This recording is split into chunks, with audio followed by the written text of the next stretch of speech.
Thank you, Mr. President.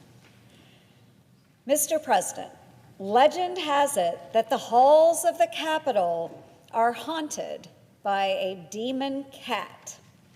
If you look closely, paw prints left behind by this stray spirit can be spotted outside the entrance of the old Supreme Court chamber. From poltergeists to apparitions of Abraham Lincoln and other dead presidents, Washington has a long history of ghost stories.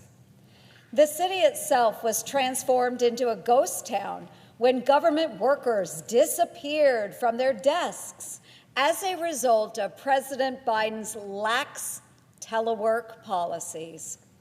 For years, most agency headquarters were left with just a skeleton crew. Even after the bureaucrats were called back to work by President Trump, before being furloughed by the government shutdown, the buildings remained largely empty. Thousands of other government buildings are completely vacant. Thousands are uninhabited by a single soul in Washington, D.C.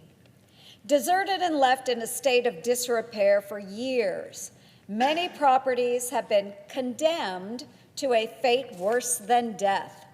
One was described as a roach-infested mold dungeon.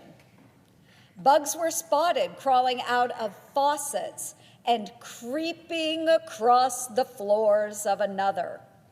While some have been described as cold, gray eyesores, others are literally death traps. The drinking in and many sat stagnant for so long that it turned into a deadly potion of toxic metals and biohazards. Renovations and upgrades to make the horrifying offices habitable again would cost the taxpayers, and prepare yourself for a jump scare, $370 billion.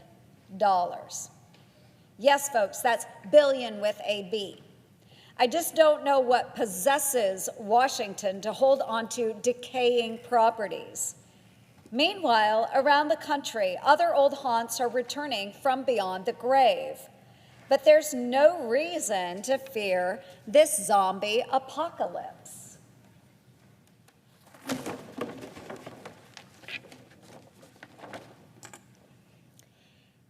It's that time of year when boarded up businesses come back to life as spirit Halloween stores. It's almost spooky how fast these Halloween stores pop up, transforming the remains of abandoned buildings into a billion-dollar business. Spirit Halloween's successful body-snatching business model scares up a great idea for reviving the government's graveyard of lifeless real estate.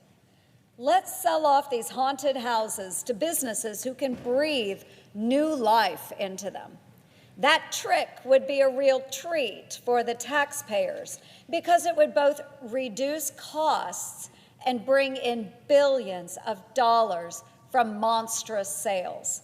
It's an idea only a zombie wouldn't like, since it's such a no-brainer. My Disposal Act would fast-track the sale of unused, unneeded, and underutilized government properties. Congress should embrace the Halloween spirit by passing this bill and let the unfurling of spirit Halloween banners begin. Many of the properties that would be put on the market by my bill are in prime locations, so potential buyers should be prepared to act quickly before these once-in-a-lifetime sales vanish like a ghost.